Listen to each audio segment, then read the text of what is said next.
Imagine the ocean depths. Many picture a dark and silent world. Yet hidden beneath the waves lies a vibrant ecosystem teeming with life. It's a world powered by a process we often associate with sun-drenched forests, a process called photosynthesis. Just like plants on land, microscopic algae drift in the ocean currents, harnessing the power of sunlight to create food and fuel an entire ecosystem. These tiny organisms, known as phytoplankton, form the very foundation of the ocean's food web. They are the primary producers, the architects of life in this watery realm. Without them, the oceans would be a very different place, devoid of the incredible diversity and abundance we see today. Understanding photosynthesis in the ocean is crucial to understanding the delicate balance of life beneath the waves. It's a story of sunlight and shadow, of microscopic life, and the vast interconnectedness of the natural world. It is a story that ultimately impacts us all. Photosynthesis is a remarkable process. It's the engine of life, not just in the oceans, but across our entire planet. In essence, it's the transformation of light energy from the sun into chemical energy. This chemical energy is stored in the bonds of sugar molecules. In the ocean, phytoplankton, along with seaweed and some bacteria, act as the primary photosynthesizers. They possess specialized pigments like chlorophyll that capture sunlight. Using this captured energy, they combine carbon dioxide and water to produce sugars, releasing oxygen as a byproduct. This simple equation, powered by sunlight, fuels the entire marine food web. The sugars produced become the building blocks for growth and reproduction, while the oxygen released sustains a wealth of marine life. The productivity of these underwater gardens is immense. We measure this productivity as the amount of organic matter, primarily in the form of sugars, produced through photosynthesis. This is known as primary productivity. There are two key types of primary productivity: gross and net. Gross primary productivity refers to the total amount of organic matter produced by photosynthesis. However, just like plants on land, phytoplankton also use some of this energy for their own respiration. Net primary productivity represents the amount of organic matter remaining after accounting for this respiration. It is this net productivity that is available to support the rest of the marine food web. Measuring primary productivity is vital for understanding the health and functioning of our oceans. It provides a glimpse into the engine room of the marine ecosystem, revealing how efficiently energy is being captured and transferred through the food web. Photosynthesis, however, is not a uniform process across the vast expanse of the ocean. It is influenced by a delicate interplay of factors, like an intricate dance between light, nutrients, and temperature. Light availability is crucial. Just as a plant struggles to grow in the shade, phytoplankton need sufficient sunlight to power their photosynthetic engines. However, light penetration decreases with depth. This is why the most productive zones in the ocean are often the sunlit surface waters. Nutrients are equally important. Just as plants need fertile soil, phytoplankton require a steady supply of nutrients like nitrates, phosphates, and silicates. These nutrients are often brought up from the depths by ocean currents in a process known as upwelling. Temperature also plays a role. Just as different plants thrive in different climates, phytoplankton species have optimal temperature ranges for growth and photosynthesis. Warmer temperatures generally accelerate metabolic processes, but only up to a certain point, beyond which they can become detrimental. Understanding these factors and how they interact is key to comprehending the complex patterns of productivity we observe in our oceans. The productivity of our oceans is not static. It ebbs and flows with the seasons, much like the changing colors of a deciduous forest. Different regions of the ocean experience these seasonal shifts in productivity in unique ways, influenced by factors such as sunlight, nutrient availability, and water temperature. In polar regions, productivity peaks during the brief summer months when sunlight bathes the ocean for extended periods.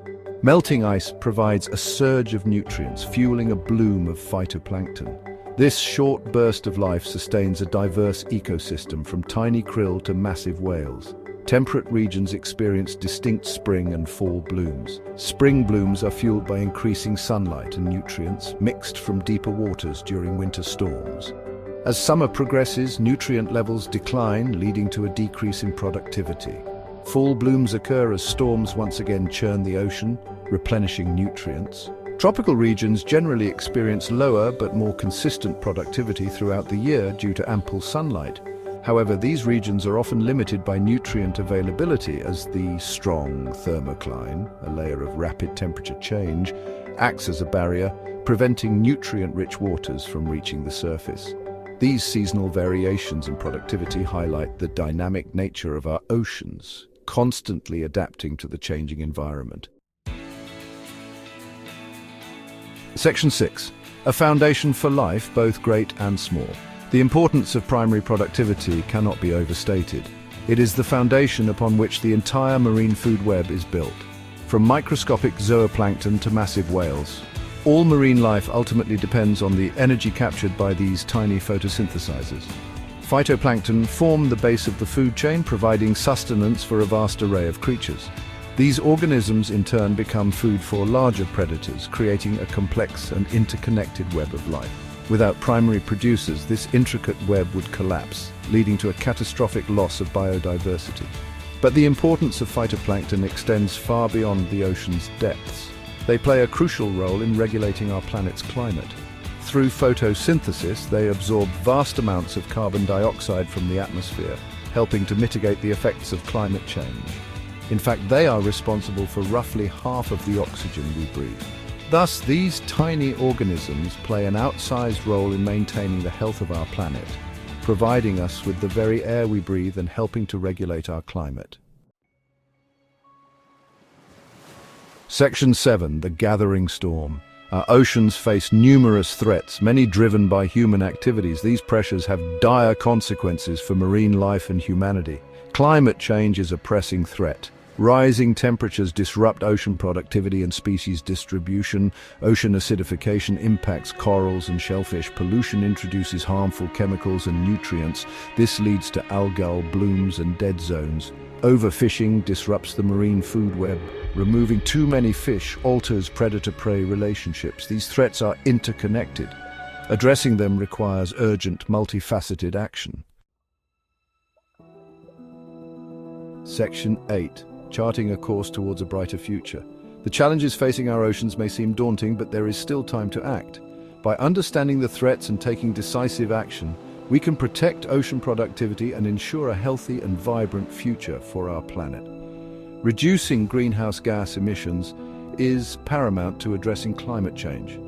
Transitioning to cleaner sources of energy, improving energy efficiency, and promoting sustainable practices are all essential steps in the right direction. Minimizing pollution from land-based sources is crucial. This includes reducing agricultural runoff by implementing sustainable farming practices, treating industrial wastewater effectively, and properly managing plastic waste to prevent it from entering our oceans. Establishing marine protected areas can help conserve biodiversity and protect critical habitats. These protected areas can act as refuges for marine life and allow ecosystems to recover from the impacts of human activities. Supporting sustainable fishing practices is essential to maintaining healthy fish populations and preserving the delicate balance of the marine food web. This includes setting catch limits based on scientific evidence, reducing bycatch, the unintentional catch of non-target species, and promoting responsible aquaculture practices.